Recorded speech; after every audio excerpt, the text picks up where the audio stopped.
नमस्कार दोस्तों। भारत में इस टाइम 3 कोरोना वैक्सीन उपलब्ध हैं। पहली कोविशील्ड, कोवैक्सीन और स्पुतनिक वी। इस समय ज़्यादातर लोगों के मन में यही सवाल है कि हमें कौन सी वैक्सीन लगवानी चाहिए, इनमें से कौन सी वैक्सीन कितनी कारगर है, क्या हमें वैक्सीन सेलेक्ट करने का मौका मिलेगा या क्या इन वैक्सीन के कोई साइड इफ़ेक्ट्स भी हैं। आज हम इन्हीं सवालों के जवाब जानेंगे और इन तीनों वैक्सीन्स में क्या अंतर है, क्या सिमिलैरिटीज़ हैं, इसके बारे में ब्रीफ में समझेंगे। अगर आप हमारे चैनल पर नए हैं तो चैनल को सब्सक्राइब ज़रूर कर लें, जिससे ऐसे ही घर बैठे आपको सामान्य ज्ञान की ऐसी ही वीडियोस मिल पाएँ। सबसे पहले बात करेंगे कोविशील्ड की। यह वैक्सीन ऑक्सफोर्ड यूनिवर्सिटी और एस्ट्राजेनेका ने साथ मिलकर बनाई है। इस वैक्सीन को भारत में serum institute of India manufacture कर रहा है और इसको कोविशील्ड के नाम से बेच रहा है। ये वैक्सीन एक simple harmless virus adeno virus के ऊपर कुछ कोविड-19 के पार्ट को लेकर बनाई जाती है, जिससे कि हमारी बॉडी वैक्सीन से इम्यूनिटी यानी कि रोग प्रतिरोधक क्षमता विकसित कर पाए। क्योंकि वो हार्मलेस वायरस है, इसलिए वो हमारे अंदर बीमारी पैदा नहीं करता है और यह दुनिया की सबसे सस्ती वैक्सीन है। कोवैक्सीन की बात करें तो ये वैक्सीन भारत बायोटेक और आईसीएमआर के द्वारा विकसित की गई है। यह पूर्ण रूप से एक स्वदेशी वैक्सीन है, भारत में ही बनाई गई है। यह वैक्सीन पूरी की पूरी कोविड-19 के इनएक्टिवेटेड वायरस फॉर्म को लेकर तैयार की गई है। अब यह वैक्सीन काम कैसे करती है? इस वैक्सीन में डेड या इनएक्टिव वायरस को हमारी बॉडी में डाला जाता है, जिससे हमारी रोग प्रतिरोधक क्षमता यानी कि जो इम्यूनिटी है बहुत जल्दी डेवलप हो जाती है। कोवैक्सीन 617 प्रकार के कोविड-19 वायरस को निष्क्रिय कर सकती है और ये बात अमेरिका के वाइट हाउस के चीफ मेडिकल एडवाइज़र और एक जाने माने एक्सपर्ट डॉक्टर एंथनी ने कही है। अब स्पुतनिक वी की बात करें तो ये वैक्सीन रशिया में तैयार की गई है और ये सबसे जल्दी तैयार की गई वैक्सीन है।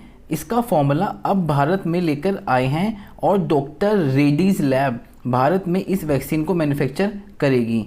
इस वैक्सीन में भी हार्मलेस एडिनो वायरस का यूज़ किया गया है। इन तीनों वैक्सीन में से अगर हम कोविशील्ड की बात करें तो इसकी हमें 2 डोजेस लेनी है।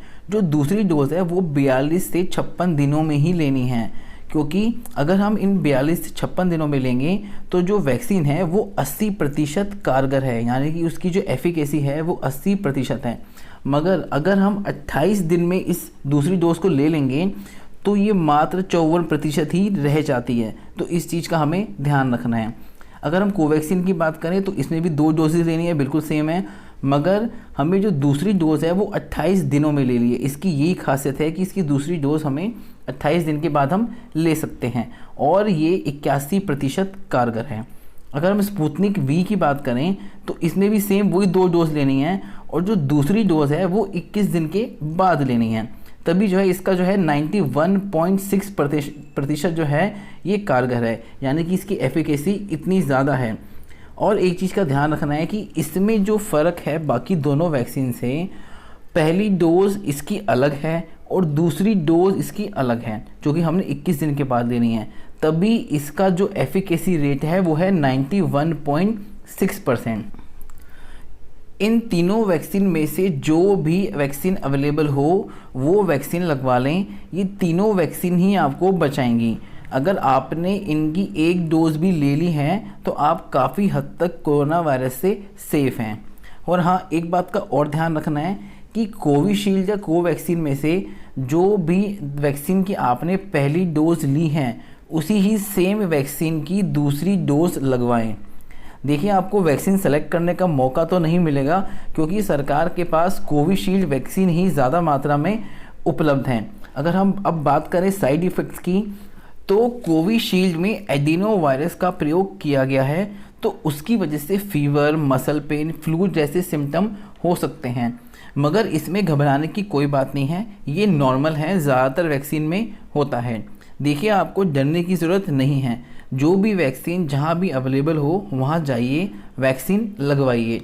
हर इंसान को वैक्सीन लगवानी है। यही एक रास्ता है जो आपको और आपके अपनों को इस कोविड-19 महामारी से लड़ने में मदद करेगा। किसी भ्रम या बहकावे में मत आएं, वैक्सीन लगवाएं।